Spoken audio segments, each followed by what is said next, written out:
August 26th. We're going to get our house. Clearly, we're good at planning.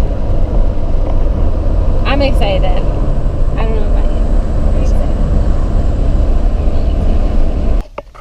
What's the first thing you want to do in a tiny house? First thing I want to do, I want to put a blow-up pool inside of it and chill with the beer.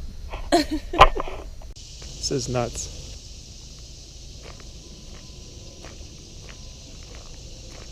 We almost ran out of gas. We drove through the first service station and we tried to pull up to a diesel gas pump. And this truck doesn't take diesel, so rather than backing up through the regular gas pump, we continued driving and said we can make it another 36 miles to the next station. No problem. It was almost a problem. I tried to stay positive. Dylan didn't like that. But we made it. It originally told us we were 45 miles from empty when we left the other gas station. Oh, when we got to the next gas station, we were at 10 miles left. We were at 10 miles left to empty when we reached the other one. And then the truck wouldn't start. Oh, yeah, that's right. The truck wouldn't start. 4 times. 4 times.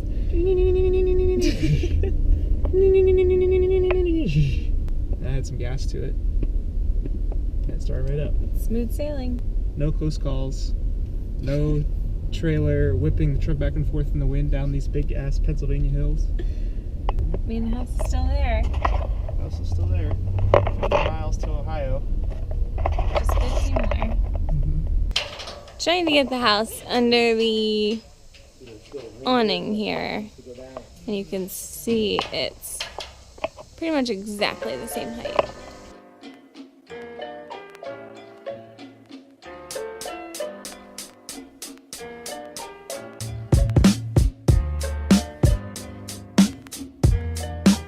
I'm Dylan. I'm Amy. And we're sitting in my parents' backyard property out here in Marlboro, Ohio. Farmtown, USA. Farmtown, USA. But less than 5 months ago, we were both living in apartments in Northeast Philly. And we lived in Philly for 7 years.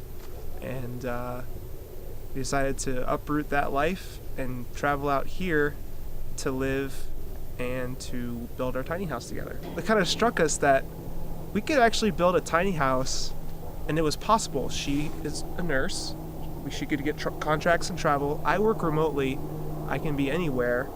And my parents have this huge property, and we're like, well, we could actually build it. My dad has the tools. He has a truck. We could live in Ohio, work here, and build our tiny house and then start traveling. Because the thing was, we had talked about it for a long time, but it seemed more like a dream than something that could actually happen. But I think the instigator of it was that my lease was ending. We kind of just had the conversation of like, well, what are we doing next? Like, where do we go? We both met and immediately started talking about traveling. It was something we bonded over pretty much immediately when we met. So it just seemed like the perfect choice for us to come out here and actually pursue the dream. And it's been fun. It's certainly an adventure.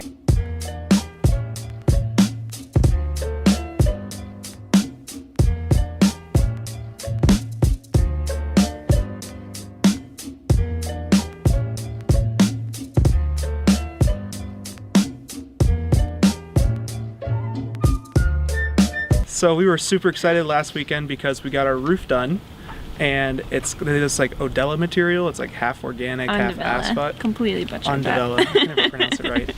So we finally got it done.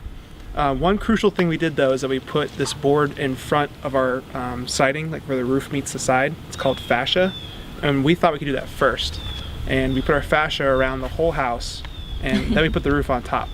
So cool, the roof's done, but then it's time to put a piece underneath the roof called the soffit, and you're supposed to do it with like special siding, but the problem is that the soffit's supposed to come first. The soffit's supposed to come first, and the fascia sits on top and hides that corner. It makes it look really pretty. We needed a way to still make it look pretty, even though you were going to be seeing that edge of the soffit to sit underneath. So we figured that we could use a type of molding that would not only cover the bottom edge, but it would be pretty from the front. So our plan is to use, it's actually baseboard molding. So normally this actually sits on your floor.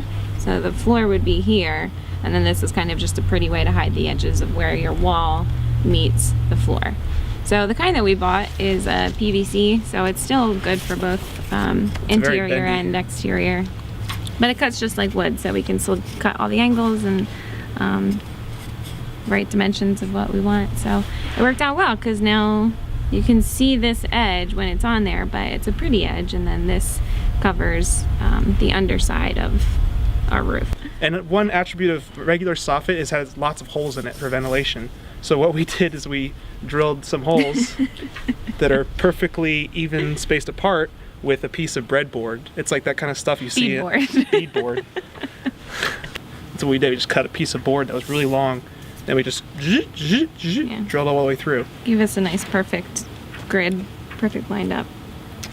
The other consideration is bugs. So bugs can actually come up through here. We have a thin strip of screen door material, and we just stapled it in front of each one of these holes. So you still get ventilation, and it keeps the bugs out. So that's that's our solution to our first major screw up. It's not major. Well, not major. Stop it. Soffit. That's our soffit story. So you just measure and make a little score. This stuff is like really flexible. It's super easy to cut.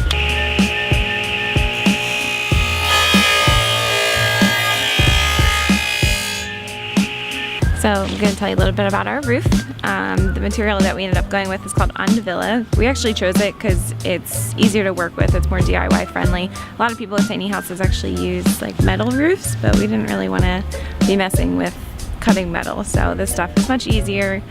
You can just cut it with a table saw. But it comes in shingle sheets, about like 6 different ridges.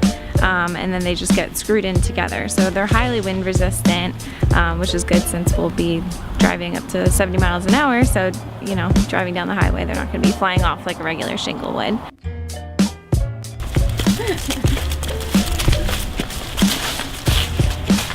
Behind me, up there, is our side roof. We've got 2 of these, one on each side. What's special about today is that we're actually finishing this thing. So what we were missing was, it's called the side pieces. There's an actual term for it. It starts with a V, but it looks like this. You see how it has this angle on the right hand side or left hand side? So that is our drip edge kind of looking thing. So this sits on the left hand side up there, just like that.